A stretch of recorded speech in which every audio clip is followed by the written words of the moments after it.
जय माता दी। आज नवरात्रि का चौथा दिन है। विनती करती हूँ कि माता रानी की कृपा आप पर बनी रहे। नवरात्रि में चौथे दिन देवी को कुष्मांडा के रूप में पूजा जाता है। अचंचल और पवित्र मन से नवरात्रि के चौथे दिन इस देवी की पूजा आराधना करने से भक्तों के रोगों और शोकों का नाश होता है तथा उसे आयु, यश, बल और आरोग्य प्राप्त होता है। यह देवी अत्यल्प सेवा और भक्ति से ही प्रसन्न होकर आशीर्वाद देती है। सच्चे मन से पूजा करने वाले को सुगमता से परम पद प्राप्त होता है।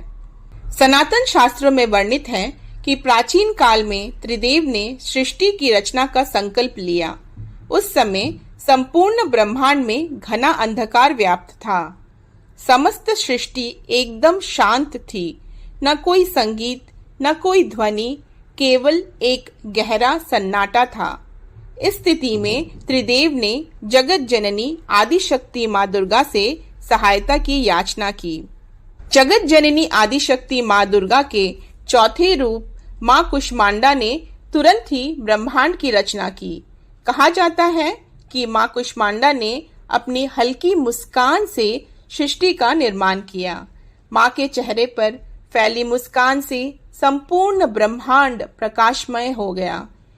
इस प्रकार अपनी मुस्कान से ब्रह्मांड की रचना करने के कारण जगत जननी आदिशक्ति को माँ कुष्मांडा के नाम से जाना जाता है। माँ की महिमा अद्वितीय है।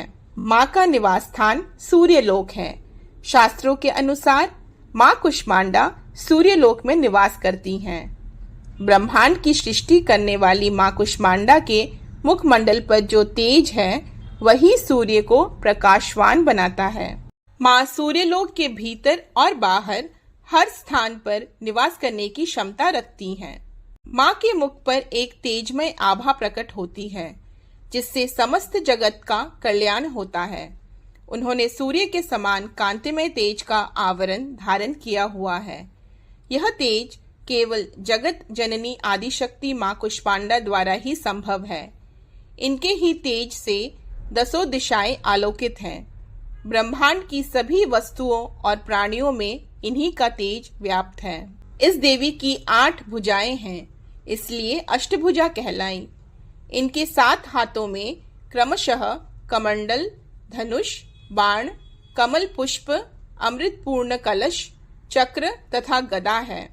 8वें हाथ में सभी सिद्धियों और निधियों को देने वाली जपमाला है और इन्हें कुम्हड़े की बलि प्रिय है। संस्कृत में कुम्हड़े को कुष्मांड कहते हैं, इसलिए यह देवी कुष्मांडा कहलाती हैं। इस दिन माँ कुष्मांडा की विधि विधान से पूजा करने पर भक्त को कम समय में ही कृपा का सूक्ष्म भाव अनुभव होने लगता है। यह देवी अधियों व्याधियों से मुक्त करती है और उसे सुख, समृद्धि और उन्नति प्रदान करती है। अंततः इस देवी की उपासना में भक्तों को सदैव तत्पर रहना चाहिए। आशा करती हूँ यह कहानी आपको अच्छी लगी होगी। फिर मिलेंगे कल माँ दुर्गा के 5वें रूप की जानकारी के साथ। जय माता दी।